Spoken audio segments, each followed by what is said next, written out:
Matthew 20 is the end of Jesus' ministry before his death.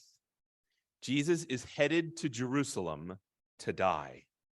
Matthew 20:17 says, "Now as Jesus was going up to Jerusalem, he took the 12 disciples aside, and he said what we're about to read to them."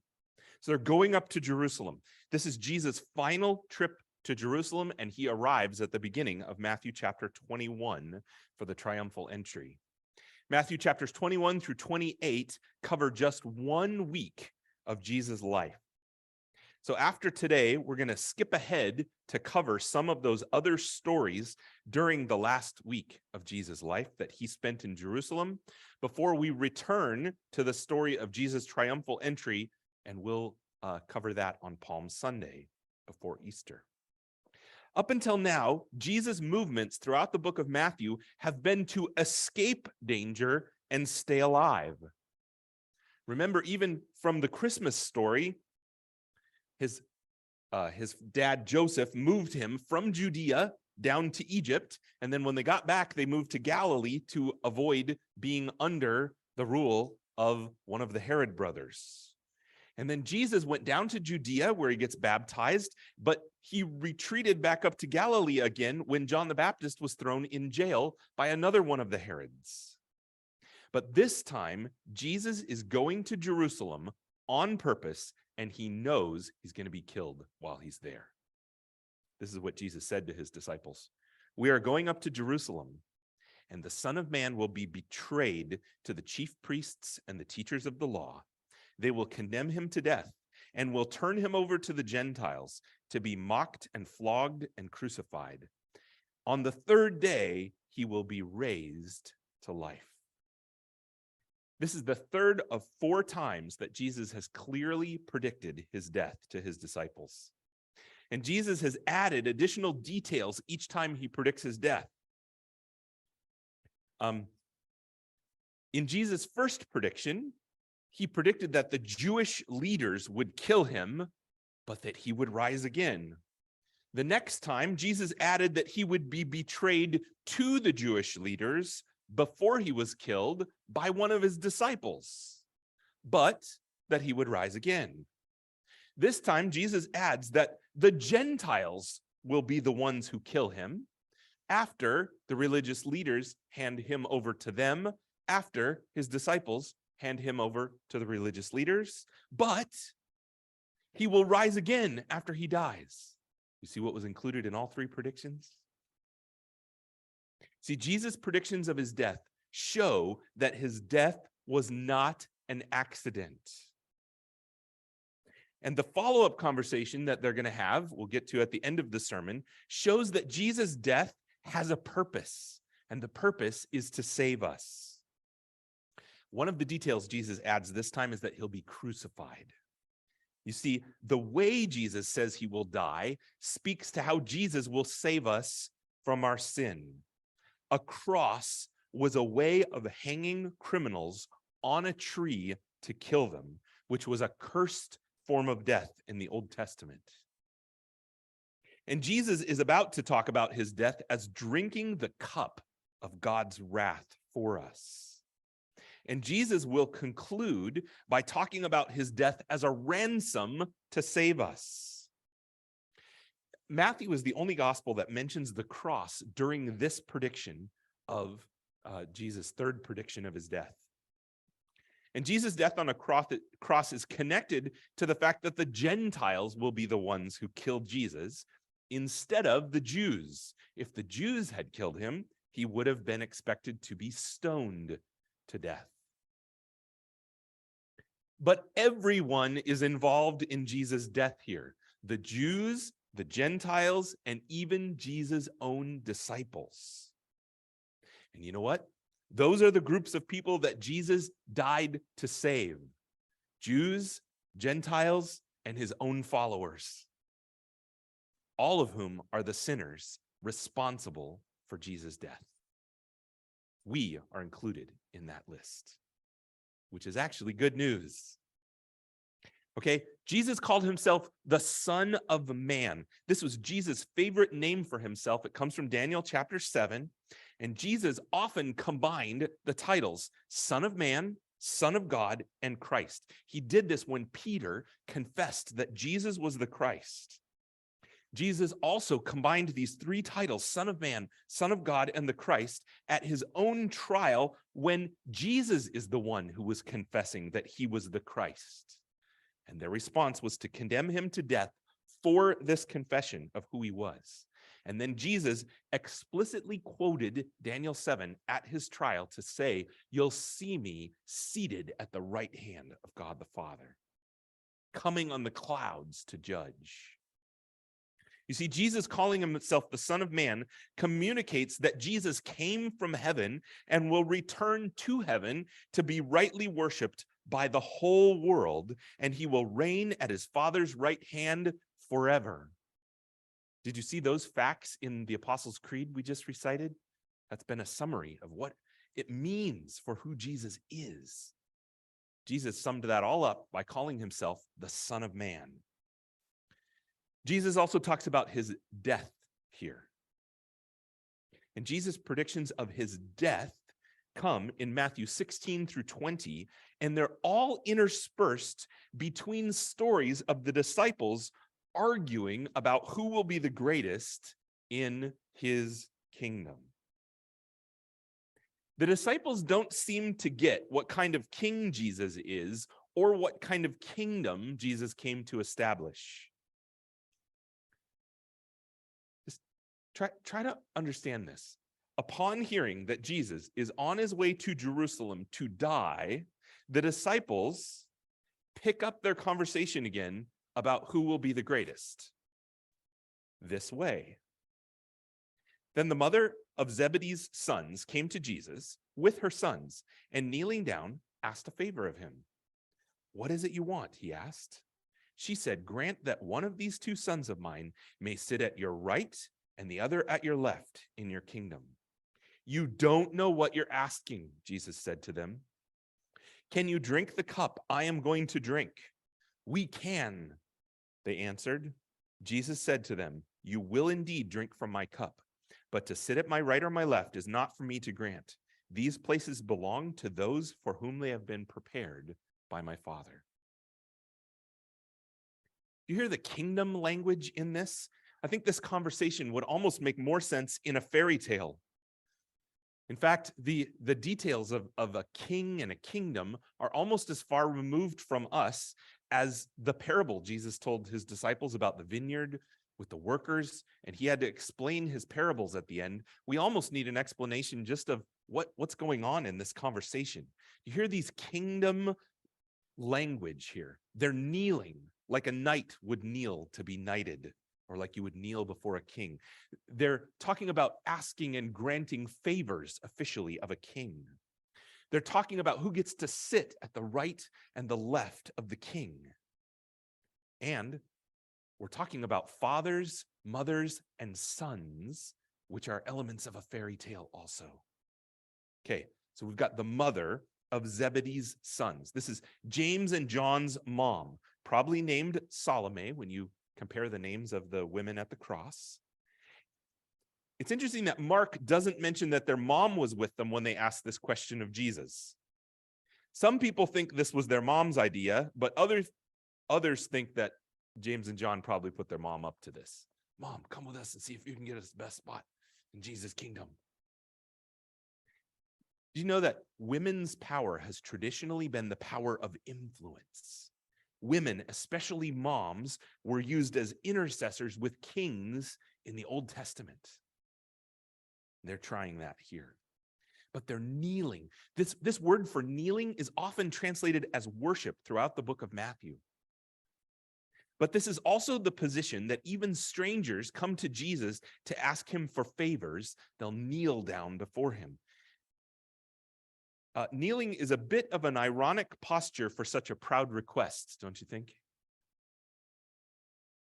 This is an odd response to being told that the first will be last. That's what the last parable was about. This is also an even odder response to Jesus saying that he was going up to Jerusalem to die. How did they get here? How did they think this is what we'll talk about next? See, one way that this request makes sense is to remember that mothers were just bringing their little children to Jesus to bless them. And now we see a mom bringing her children to Jesus to ask him to bless them in his kingdom, just like Jesus said he would when those moms brought their children to Jesus. Another way that this king makes sense is in response to the way Jesus just said that his disciples would rule with him, sitting on 12 thrones, judging the 12 tribes of Israel. That was part of Jesus' response to the rich young ruler who just left. There are thrones here. And they're saying, we want the best 2 thrones. They want to be on his right and on his left. These were the most important places of authority under a king. This would be like asking for cabinet positions from someone you expect to become president of the United States. The right-hand space was reserved for either the queen or the prince in all the stories I could find in the Old Testament where it's mentioned. And then Jesus brings up a cup. You see, kings had cups in the Old Testament. Think about the stories. Pharaoh had a cupbearer. And then Joseph had a cup that he used to frame Benjamin in the story with his brothers. Solomon had cupbearers. Nehemiah was the cupbearer of the king of Persia. Cups were something associated with kings. And a cup often refers throughout the Psalms to God's blessings. Think about Psalm 23, my cup runs over. God's blessed us so much that his blessings are just flowing out of this cup. And those who were closest to the king got to drink from the king's cup. They got to share the king's food and share in the king's other blessings. And this is probably what the disciples thought Jesus meant when they said, we would love to drink from your cup. But the cup actually more often refers to God's wrath throughout the Old Testament and is used that way throughout the New Testament. The idea here is that God has prepared a cup of poison that he then makes his enemies drink it so that they're drunk and powerless to resist his judgment or him taking them over in battle. Jesus drank this cup of God's wrath for us on the cross so that we will not have to drink this cup of God's wrath. Now, remember, they're asking a favor here. And there may be no such thing as stupid questions, but this was an ignorant request. They did not know what they were asking for. They thought they were asking to rule with Jesus. They didn't understand that Jesus wasn't going to Jerusalem to take over, but to die. And that's what he was going to do as king. Jesus said, these places belong to those for whom they have been prepared by my Father. And maybe Jesus is stating the fact that the best places are already reserved in heaven for those whom God has chosen. However, the fact that Jesus talked about there being 12 thrones reserved for the 12 disciples shows that there's room for more than just 2 disciples at Jesus' right and Jesus' left. Jesus has enough thrones for all his people to be seated with him in the heavenly places. Ephesians says that's where we already are with Jesus.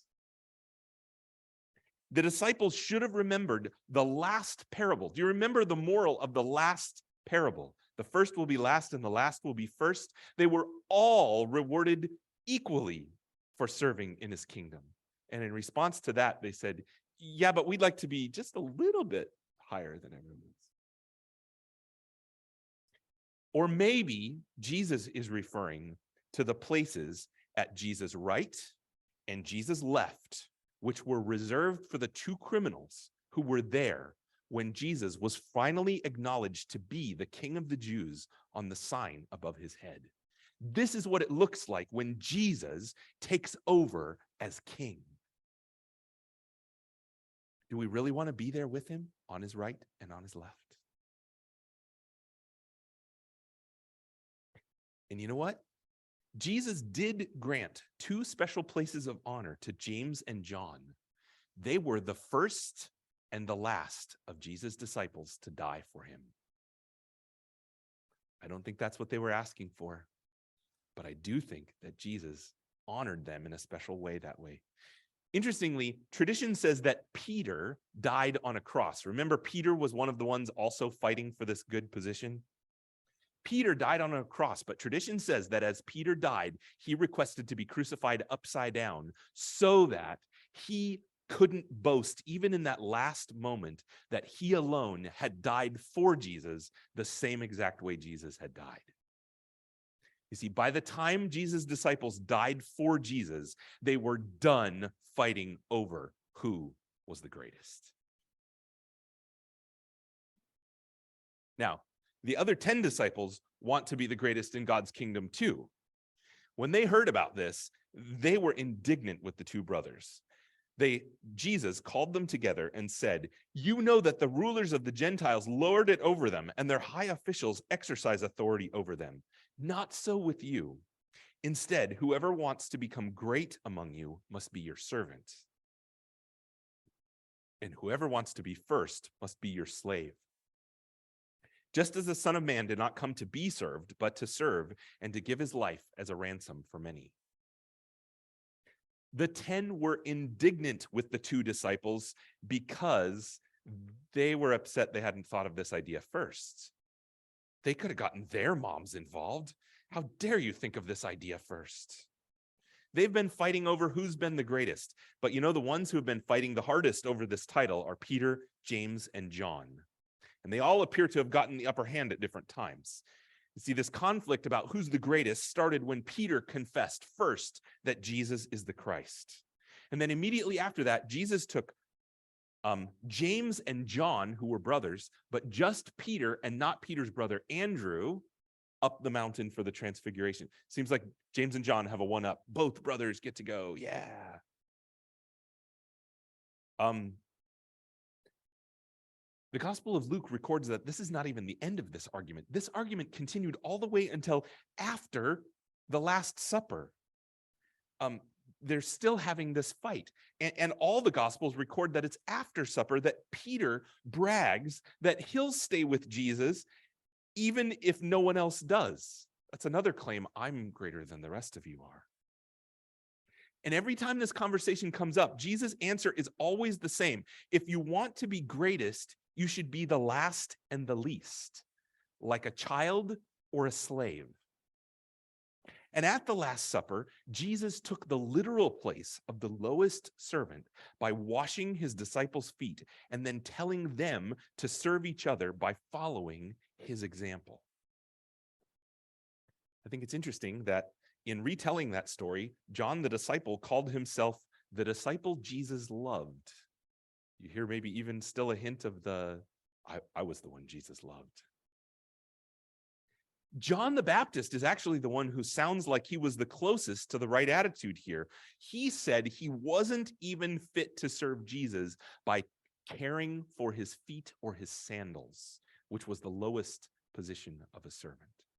That's actually the position that Jesus took in his disciples. And John the Baptist says he wasn't even good enough to hold that position. Jesus brings up the rulers of the Gentiles as a negative example that we should not follow. Don't rule the way that the world rules. And yet Jesus is not a pushover. He's about to go into the temple and kick out the thieves out of the temple who are buying and selling. Jesus knows how to rule and to judge without lording it over others. That is a hard thing to do. And Satan has a way of ruling the kingdoms of the earth that is very different than Jesus' way.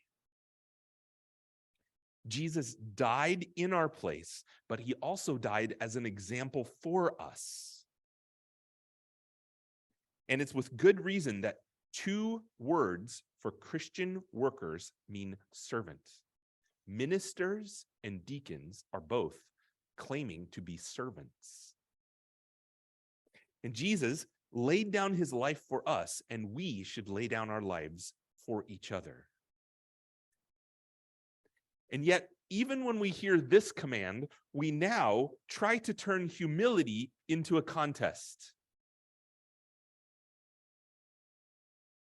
You see, when we hear the greatest will be the servant, we start giving out medals for being humble and then have them confiscated because we wear them.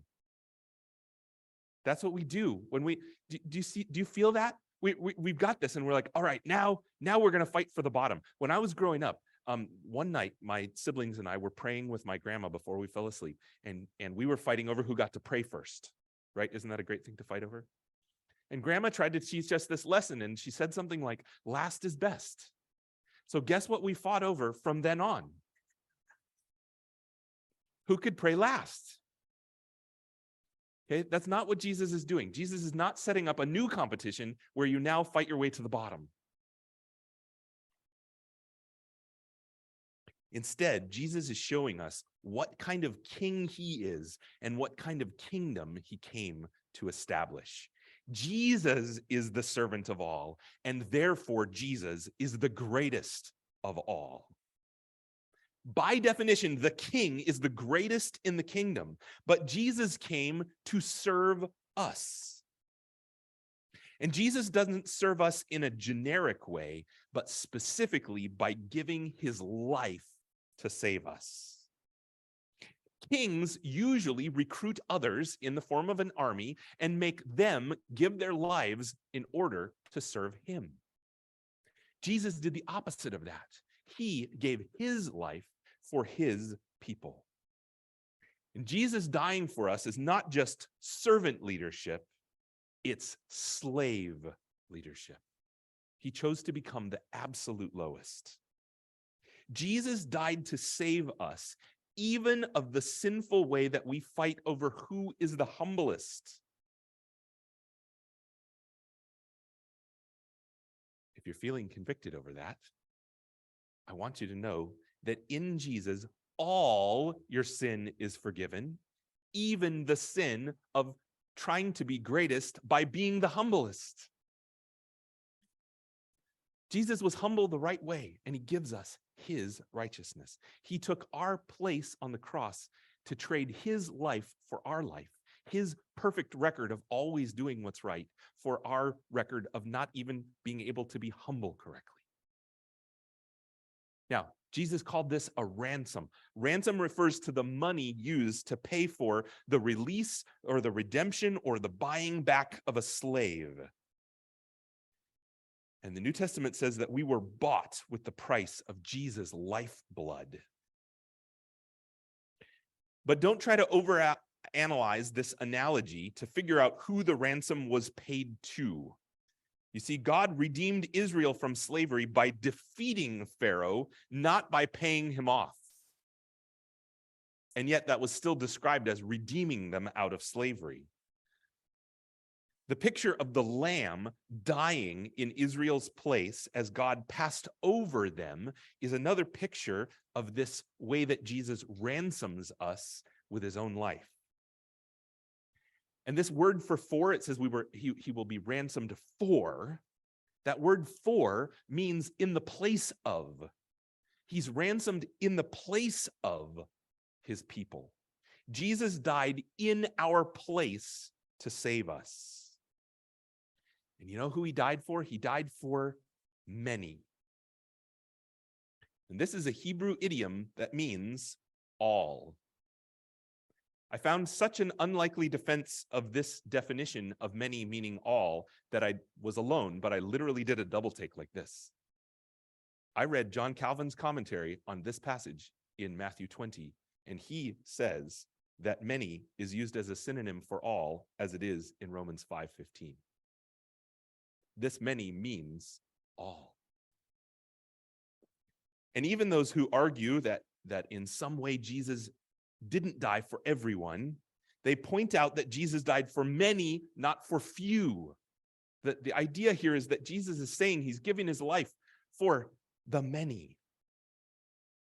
And Jesus is probably quoting Isaiah 53 here, where the suffering servant bears the sins of many by his death. That's what Isaiah 53 says.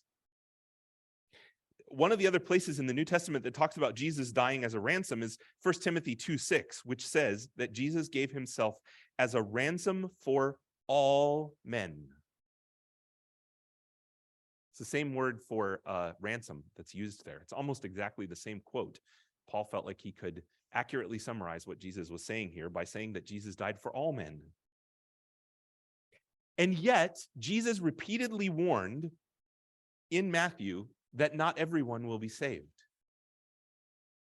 And the word many is often used throughout the book of Matthew in those places where Jesus is warning that not everyone will enter God's kingdom.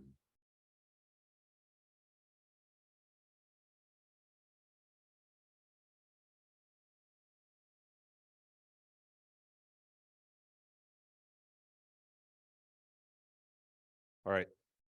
I want to revisit James and John's request and argue that maybe we should cut them a little bit of slack. The other 10 disciples wanted these positions too. Again, the only reason they were indignant is that they hadn't thought of the idea of bringing their moms to Jesus first. At the end of the last section, Peter wanted to know how much they would get in God's kingdom for what they had left behind. And now James and John want to know what places they will get in Jesus' kingdom for following him. It's right for us to leave things behind and follow Jesus. But we should be leaving it up to him how he rewards us, trusting his goodness. The other reason that we should cut them some slack is that their mom was in on this. Jesus was indignant when children were prevented from coming to see him. And now their mom is bringing her sons to Jesus to ask for his blessing. Parents, it's appropriate for you to take your children to Jesus in prayer, whether your children are little or adults or very old and you're still older than they are. And for the thing for you to ask God for is to bless them with the very best in his kingdom. That is a completely appropriate prayer for all parents to pray. And Jesus told his disciples to knock it off when parents were trying to get to him to make this request. Jesus said that's the right thing for you to do. We should also cut James and John a little bit of slack because James and John believed that Jesus was the Christ who would actually reign as king soon. And Jesus' answer that they should all be trying to be servants of all instead of the greatest of all means that at least part of James and John's motivation was selfish, but it was also an act of faith. It shows a tremendous amount of faith in Jesus as the Christ and the King, because his strategy for becoming king is to walk into Jerusalem with a ragtag team of fishermen and the poor in order to become king.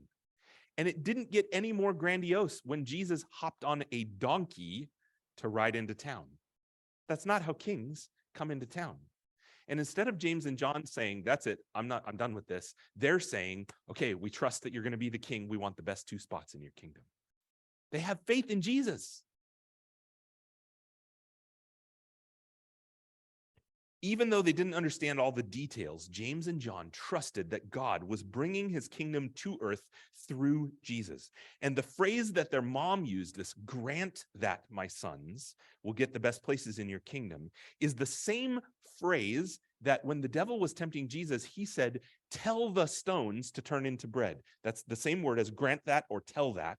The point is, their mom believes that what Jesus says goes. If Jesus says you're the 2 greatest, you really are the 2 greatest. Their mom is showing incredible faith in Jesus also. And we can confidently ask Jesus to let us into his kingdom, trusting that he has the authority to let us into his kingdom. And he's promised that he will give it to all of those who ask for it. And the last reason we should cut James and John a little bit of slack is they didn't know what they were asking for. They did not understand what kind of king Jesus was and what kind of kingdom Jesus was setting up. And because of that, they didn't understand what kind of coronation Jesus would receive. You see, when Jesus was publicly declared to be the King of the Jews, it was on a sign on the cross, and there was a criminal at his right and at his left, and they were dying with him. This is Jesus' kingly cup that he drank. And James and John's mom was there at the cross too, where she learned what she was asking also. And we have an advantage that we know the rest of the story that they didn't know up to this point. But it's interesting that Jesus did promise that James and John could drink from his cup. First in forgiveness, and then by following in his footsteps. I'd like to conclude by focusing on the fact that Jesus said, "You will indeed drink from my cup." The first sense of talking about a cup here, about a week after this story, Jesus is going to talk about drinking from a cup in a prayer that James and John can overhear. And Jesus prayed to ask God not to make him drink the cup of God's wrath on the cross. But Jesus surrendered his will. He submitted as a servant to his Father, and he drank this cup for us in our place. But that wasn't the first time that Jesus talked about a cup on the night that he was betrayed. See, Jesus was betrayed. That word betrayed means handed over. Jesus was handed over to die for us, and Jesus handed himself over to us to give us life. Jesus gave them the cup of the new covenant in his blood, poured out for many for the forgiveness of sins, he said in Matthew 26. This is the cup that Jesus gives to us because he drank the cup of God's wrath for us in our place. We will never have to drink that cup. But the third form of the cup here is that the apostles were honored to share in the cup of Jesus' suffering, even dying for their faith in Jesus. But none of them shared in drinking the cup of God's wrath because Jesus drank that cup in our place. We will indeed drink from Jesus' cup. The question is, which cup will it be? The cup of God's wrath or the cup of Jesus' life? Did you notice that Jesus used the word many again? And a lot of people worry about whether they are included in one of the many that Jesus died to save. And I found a lot of different answers to try to give to people about this week. Some of them involved tests to see if you were serving the way that Jesus served. But if we're honest, we apply those tests to ourselves, those will be discouraging, not encouraging. The best answer I have for you is this: God is speaking through me right now to tell you this truth. And the fact that you can hear me shows that God is the one who wants you to receive this message. Faith comes by hearing, and hearing by the word of Christ. You can't hear it unless God has started the chain that leads to you hearing it. You are hearing it. Listen. Jesus died for you. For you. I'm talking to you. You are forgiven. You're ransomed.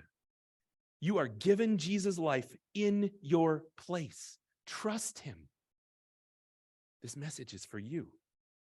And if you're coming to Jesus, who is the servant of all and the greatest in God's kingdom, in order for him to forgive you of your sin, including your selfish desire to be the greatest, even to try to be the greatest by being the humblest, if you're coming to him for forgiveness because he is the greatest then Jesus welcomes you into his kingdom. Again, if this is how you're coming to Jesus, if and only if this is how you're coming to Jesus, you are welcomed not just by us as a church, but by Jesus himself to eat from his table. And you know what Jesus is serving from his table? He's serving you his own life. Jesus said, "Take and eat. This is my body. Drink. This is my blood, which is poured out for many for the forgiveness of sins."